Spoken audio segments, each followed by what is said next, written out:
ಹಸಿರು ನಮ್ಮ ಉಸಿರು, ಹಸಿರು ನಮ್ಮ ಉಸಿರು, ಮರಗಳು ನಮ್ಮ ಆಸರೆ, ಮರಗಳು ನಮ್ಮ ಆಸರೆಯ ಮಡಿಲಲ್ಲಿ, ಭೂಮಿ ತಾಯಿಯ ಮಡಿಲಲ್ಲಿ ಬೆಳೆದಿವೆ ಜೀವದ ನೆಲೆ, ಬೆಳೆದಿವೆ ಜೀವದ ನೆಲೆ. ಪ್ರಕೃತಿಯ ಮಡಿಲಲ್ಲಿ ಸಂತಸದ ಜೀವ, ಪ್ರಕೃತಿಯ ಮಡಿಲಲ್ಲಿ ಸಂತಸದ ಜೀವ. ಮರ ಉಳಿದರೆ ಉಳಿಯುವುದು ನಮ್ಮ ಮುಂದಿನ ಪೀಳಿಗೆ, ಮುಂದಿನ ಪೀಳಿಗೆ. ಪ್ರಿಯರೇ, ನಾವು ಇಂದು ಉಸಿರಾಡುತ್ತಿರುವ ಗಾಳಿ, ಕುಡಿಯುತ್ತಿರುವ ನೀರು, ಅನುಭವಿಸುತ್ತಿರುವ ನೆರಳು ಎಲ್ಲವೂ ಮರಗಳ ಕೊಡುಗೆ. ಆದರೆ ಇಂದು ಮನುಷ್ಯ ತನ್ನ ಸ್ವಾರ್ಥಕ್ಕಾಗಿ ಮರಗಳನ್ನು ಕಡಿದು ಪ್ರಕೃತಿಗೆ ಅಪಾಯವನ್ನುಂಟು ಮಾಡುತ್ತಿದ್ದಾನೆ. ಬನ್ನಿ ಮರಗಳೇ, ತಮ್ಮ ಕಥೆಯನ್ನು ಹೇಳಿ. ನಾನು ಶ್ರೀಗಂಧದ ಮರ. ನನ್ನ ಸುಗಂಧವು ಜಗತ್ತಿನಾದ್ಯಂತ ಪ್ರಸಿದ್ಧವಾಗಿದೆ. ನನ್ನ ಮರದಿಂದ ಸುಗಂಧ ದ್ರವ್ಯ ಮತ್ತು ಪೂಜಾ ಸಾಮಗ್ರಿಗಳನ್ನು ತಯಾರಿಸುತ್ತಾರೆ. ನಾನು ಕರ್ನಾಟಕದ ಹೆಮ್ಮೆ.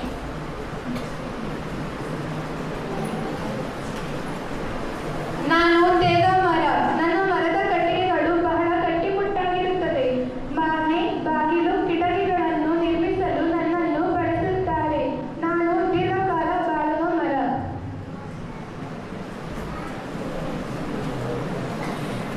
ನಾನು ಬೀಟೆ ಮರ. ನನ್ನ ಮರದಿಂದ ಸುಂದರ ಪೀಠೋಪಕರಣಗಳನ್ನು ತಯಾರಿಸುತ್ತಾರೆ.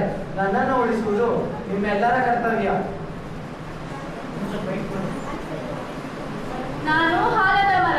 ನನ್ನ ನೆರಳಲ್ಲಿ ನೂರಾರು ಜನ ವಿಶ್ರಾಂತಿಯನ್ನು ಪಡೆಯುತ್ತಾರೆ. ಪಕ್ಷಿ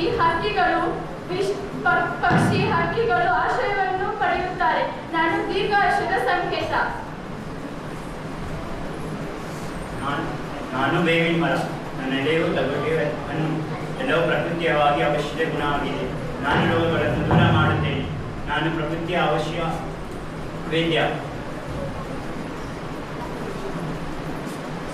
ನಾನು ಹೊಂಗೆಯ ಮರ. ನನ್ನ ಬೀಜದಿಂದ ಜೈವಿಕ ಇಂಧನ ತಯಾರಿಸುತ್ತಾರೆ. ನಾನು ಪ್ರಕೃತಿಯನ್ನು ಪರಿಶುದ್ಧವಾಗಲು ಸಹಾಯ ಮಾಡುತ್ತೇನೆ. ನಾನು ರೈತರ ಸ್ನೇಹಿತೆ. ನಾನು ಯಾರೋ ಗೊತ್ತಾ? ನಾನು ಮಾವಿನ ಮರ. ನನ್ನನ್ನು ಹಣ್ಣುಗಳ ರಾಜ ಎಂದು ಕರೆಯುತ್ತಾರೆ. ನನ್ನ ಎಲೆಗಳು ಎಲ್ಲ ಶುಭ ಕಾರ್ಯಗಳಿಗೆ ಬಳಕೆಯಾಗುತ್ತವೆ. ನಾನು ಒಂದು ಸಂತೋಷದ ಸಂಕೇತ.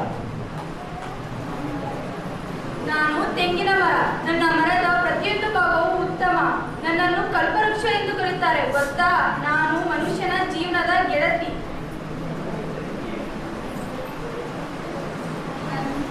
ನಾವು ಪ್ರಕೃತಿಯ ಅಮೂಲ್ಯ ಸಂಪತ್ತು. ನಾವು ಮಳೆ ಲಭಿಸುತ್ತೇವೆ. ನಾವು ಆಮ್ಲಜನಕ ನೀಡುತ್ತೇವೆ. ನಾವು ಇಲ್ಲದಿದ್ದರೆ ಜೀವವೇ ಇಲ್ಲ.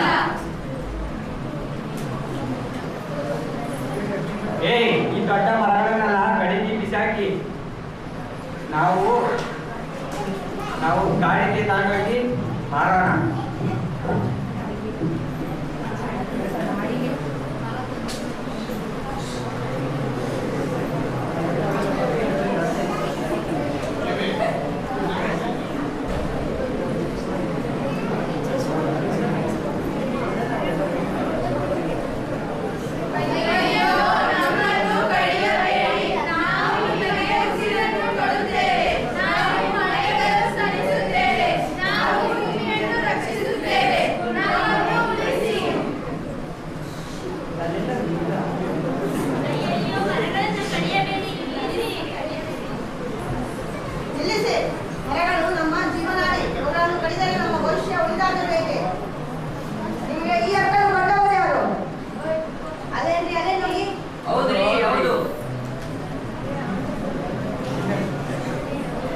ನಾವು ಹಣಕ್ಕಾಗಿ ಮಾಡುತ್ತಿದ್ದೀವಿ. ಇದರಲ್ಲಿ ಏನು ತಪ್ಪು?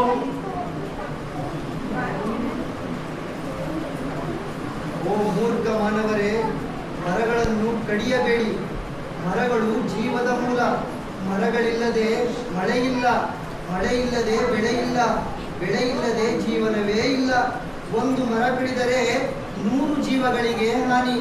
ಒಂದು ಮರ ನೆಟ್ಟರೆ 1000 ಜೀವಗಳಿಗೆ ಉಪಕಾರ. ನಿಮಗೆ ಕರ್ನಾಟಕದ ಅಪ್ಪಿಕೋ ಚಳುವಳಿಯ ನೆನಪಿಲ್ಲವೇ? 1983ರಲ್ಲಿ ಉತ್ತರ ಕನ್ನಡ ಜಿಲ್ಲೆಯ ಕಾಡುಗಳನ್ನು ಉಳಿಸಲು ಜನರು ಮರಗಳನ್ನು ಅಪ್ಪಿಕೊಂಡು ಹೋರಾಟ ನಡೆಸಿದರು. ಮರಗಳನ್ನು ಕಡಿಯಬೇಕಾದರೆ ಮೊದಲು ನಮ್ಮನ್ನು ಕಡಿಯಿರಿ ಎಂದು ಪ್ರಕೃತಿ ಪ್ರೇಮಿಗಳು ಒಡ್ಡಿ ನಿಂತಿದ್ದರು. ಅವರ ಧೈರ್ಯದಿಂದ ಸಾವಿರಾರು ಮರಗಳು ಉಳಿದವು. ಇಂದು ನೀವು ಅದೇ ಮರಗಳನ್ನು ನಾಶ ಮಾಡಲು ಹೊರಟಿದ್ದೀರಿ. ಮರಗಳನ್ನು ಉಳಿಸುವುದು ಎಂದರೆ ಜೀವವನ್ನು ಉಳಿಸುವುದು. ಪ್ರಕೃತಿಯನ್ನು ರಕ್ಷಿಸಿ, ಭವಿಷ್ಯವನ್ನು ಉಳಿಸಿ. ಇದೇ ನಮ್ಮ ಕರ್ತವ್ಯ, ಇವೇ ನಮ್ಮ ಸಂಸ್ಕೃತಿ. ಪ್ರತಿ ವರ್ಷ ಮರ ನೆಡೋಣ, ಪ್ರಕೃತಿಯನ್ನು ಉಳಿಸೋಣ. ಮರ ನೆಡೋಣ ಬನ್ನಿ,